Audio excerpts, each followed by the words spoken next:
انواراللہ کاکڑ اپنے آپ کو واقعی پرائم منسٹر سمجھنا شروع ہو گیا۔ ہم ایک بڑی بدقسمت قوم ہے، اور ہم جو ہماری جنریشن ہے، پیڑھی ہے، یہ سب سے زیادہ ذمہ دار ہے۔ ہم نے کھانے کا یہ معیار رکھا ہوا ہے کہ اس ملک پہ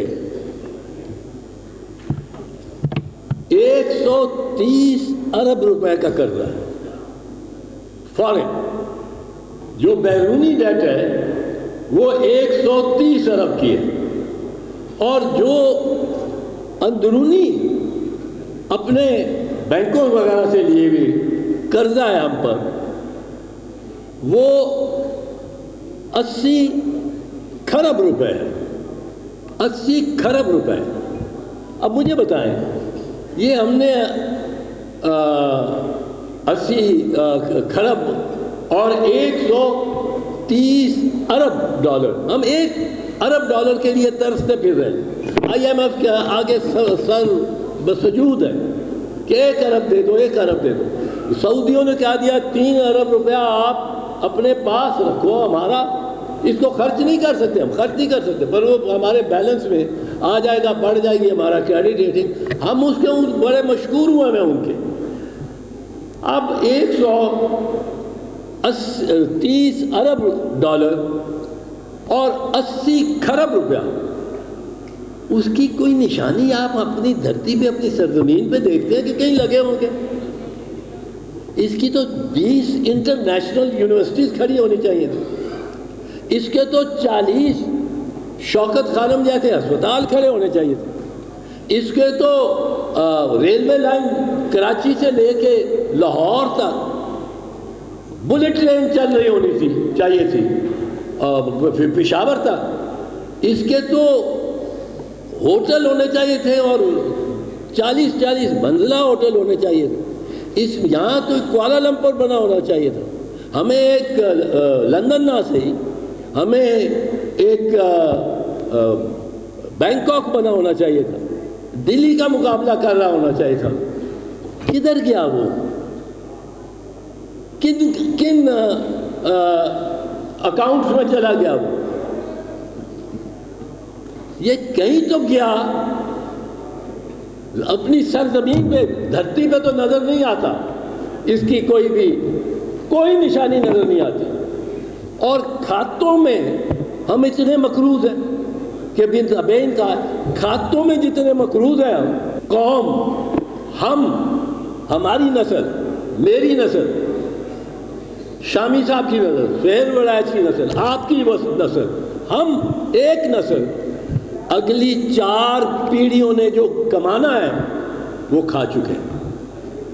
اس کو ایسا سوچیں، قرضے کو ہم سمجھتے ہیں کہ 4.5% کہ وہ جی ڈی پی سے کا ڈیٹ ریشو ہو جائے تو وہ زیادہ اس میں بہت زیادہ خسارہ ہو گیا، اور خسارہ زیادہ ہو، اس کو کم کرو، IMF کا پریشر ہے۔ اور بھائی صاحب سوچو، 120 بلین ڈالر اور 80 کھرب روپیہ، ٹریلین روپیز ہم کھا چکے ہیں، ہم نے ڈکار نہیں مارا، ہمارے بچوں نے وہ ادا کرنا ہے، 4 نسلیں اور پیڑھیاں ادا کرتی رہیں گی تو نہیں ہوگا ادا۔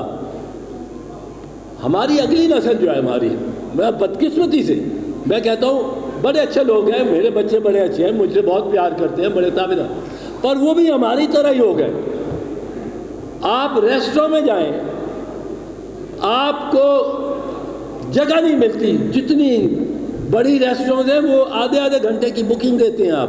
یہ لاہور شہر میں لوگ کھا رہے ہیں اور اتنا چھوڑ رہے ہیں۔ 1990 میں وہاں گیا چین، میں انٹیریئر منسٹر تھا، مجھے انٹیریئر منسٹر نے ریسیو کیا، اس کا میں مہمان تھا، اور وہ کمیونسٹ چائنا تھی، اس میں انٹیریئر منسٹر چائنا کا نمبر 2 پاورفل مین تھا، نمبر 2، اور اس کی جاؤ جلال نظر آتا تھا، جس طرح اس کے فوج ساری آگے پیچھے، اور میرے بھی آگے پیچھے چلتی تھی، میں بھی اپنے آپ کو بہت سمجھنا شروع ہو گیا، جس طرح یہ انواراللہ کاکڑ اپنے آپ کو واقعی پرائم منسٹر سمجھنا شروع ہو گیا۔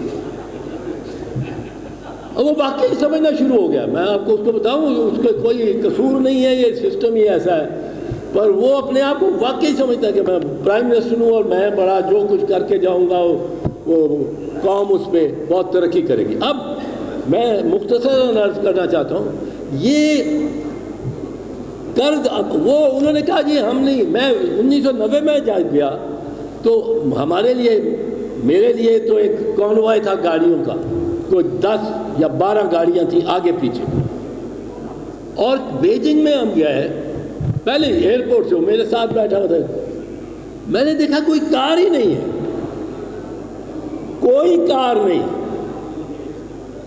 ماسوائے ہماری سائیکل ہی سائیکل, ہزاروں نہیں لاکھوں سائیکل, سائیکل ہی سائیکل, ایک قسم کا کپڑا پہنا ہوا ماؤ سوٹ جو ہوتا تھا, اور سائیکل ہی سائیکل. اور سائیکل جب ہمارے لیے ہم یوں جا رہے ہیں تو یہ سڑکیں جو ادھر سے آ رہی ہیں ان کو روک دیا, بلاک کر دیا.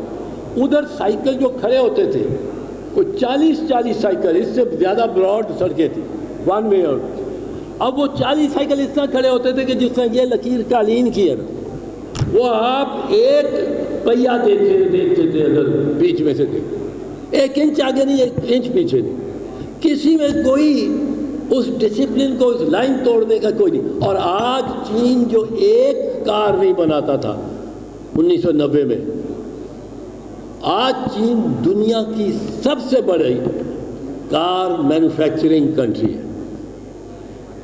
یہ انہوں نے پیٹ اپنے پہ پتھر باندھا اور اگلی نسلوں کو یہ وصیت کر کے گئے کہ یہ ہمارا آپ کے لیے, ہم نے مصیبت کھائی, ہم نے فاقے کاٹے, پر دیکھے آپ کو کہاں پہنچا کے. آج چین دنیا کی دوسری بڑی طاقت وہ چین ہے جو ہم سے پیچھے تھا. ہمارے ہاں 50s میں 60s میں گاڑیاں آتی تھیں, وہ اولڈ وہیل آ رہی ہے, وہ کیڈیلیک آ رہی ہے, وہ بیوک آ رہی ہے, اس کے اشتہار آ رہے ہیں, بیوک کو ایک سرگودا کی کچی سڑک پہ دوڑا رہے ہیں, پیچھے دھول اڑ رہی ہے, وہ تصویر اخباروں میں چھپی ہے کہ Buick for any kind of road, اور کیڈیلیک شیورلیٹ وہ عام گاؤں میں دیہات میں کا میرے گاؤں میں کہا ہوتے تھے. ہماری یہ فورڈ کاؤنسل تھی, چھوٹی سی گاڑی تھی, تو وہ جا کے کہہ رہے چودھری, وہ کسی نے کہا چودھری کو 5 ڈانگا لمبی گڈی لے کے آ, تو ایک ہی چھوٹی سی گڈی نہیں جاتی. میرے والد کو کہہ رہا وہ 5 ڈانگا والی ہوئی نہیں بڑی, وہ 5 ڈانگا نہیں وڈیاں گڈیاں, اور صرف تیل کھا رہی ہیں, اور ملک میں تیل کوئی نہیں, امپورٹڈ. ہم فارن کے مال کے پھنسے ہوئے تھے, فارن کا مال. وہ فارن کا مال کیوں؟ کیونکہ انگریز نے جو حکومت کی, اس کی اقتصادی صورتحال یہ تھی کہ یہاں سے خام مال لے جانا ہے انگلستان, کپاس لے جانی ہے, وہ پٹسن لے جانی ہے مشرقی پاکستان کی, یہاں سے گنا لے جانا ہے, شوگر مل بھی وہاں لگی ہو. پاکستان دنیا میں سب سے زیادہ کپاس اگانے والا اور گنا کا ملک تھا, اور یہاں 1947 میں ایک ٹیکسٹائل مل تھی اور ایک شوگر مل تھی, یہ راہ والی بھائی. کیوں؟